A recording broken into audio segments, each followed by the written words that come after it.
Welcome to new TV Telugu. ఇప్పుడు AP top 10 చూద్దాం. కొయ్యూరు మండలంలోని చోద్యం నుండి కంఠరం, బాలారం, బొర్రంపేట గ్రామాలకు వెళ్లే తారు రోడ్డుకు మరమ్మతులు చేపట్టాలని గిరిజనులు కోరుతున్నారు. కొన్ని సంవత్సరాల క్రితం నిర్మించిన తారు రోడ్డు శిథిలావస్థకు చేరి గుంతలమయంగా తయారైంది.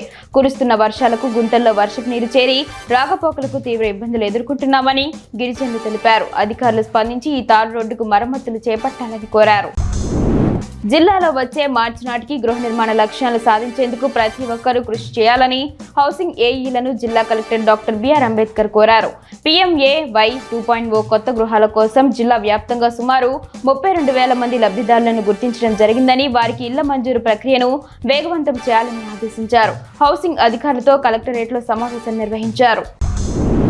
ఒక్కో చుక్క ఒడిసి పడితేనే భవితకు నీటి భరోసా. అలాంటిది తిరువురులో త్రాగునీటి వృధా పోతోంది.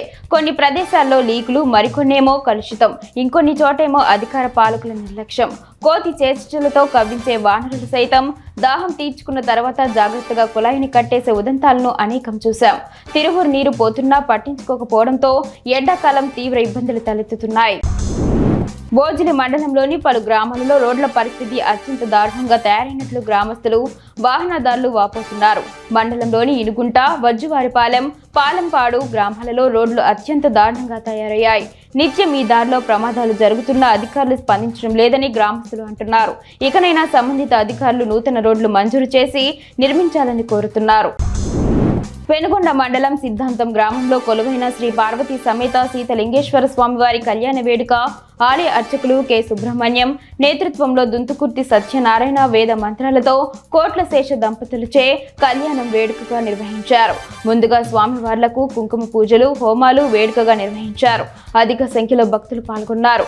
ఆలయ కార్యనిర్వహణ అధికారి కె జానకి రామరాజు ఏర్పాటు చేశారు. ఉప్పులగుప్తం మండలం యానం కెయిన్ ఎనర్జీ వేదాంత సైట్ వద్ద యువకులు నిరసనలు చేపట్టారు. గతంలో స్థానికులకు ఉద్యోగాలు కల్పిస్తామని హామీ ఇచ్చారని, అమలు చేయడంలో వైఫల్యం చెందారని యువకులు ఆవేదన వ్యక్తం చేశారు. ఇచ్చిన హామీలను తక్షణమే అమలు చేయాలని చమురు సంస్థలకు వ్యతిరేకంగా నినాదాలు చేశారు. సైటు గేటు వద్ద ఆందోళన నిర్వహించారు. ఈ కార్యక్రమంలో ఎంపీటీసీ పెట్ట అప్పారావు, దొరబాబు పాల్గొన్నారు. శ్రీకాకుళం జిల్లా పలాసలో ఫలక్నామా సూపర్ ఫాస్ట్ ఎక్స్ప్రెస్ నుంచి బోగిలు విడిపోయాయి. సికింద్రాబాద్ నుంచి హవడా వైపు వెళ్తుండగా పలాస పట్టణ శివార్లో ఘటన జరిగింది. దీంతో సుమారు గంట నుంచి ప్రయాణికులు ఇబ్బంది పడుతున్నారు. విడిపోయిన బోగిలను రైలుకు సిబ్బంది అమరుస్తున్నారు. కాగా బోగిలు ఎందుకు విడిపోయాయనేది తెలియాల్సి ఉంది.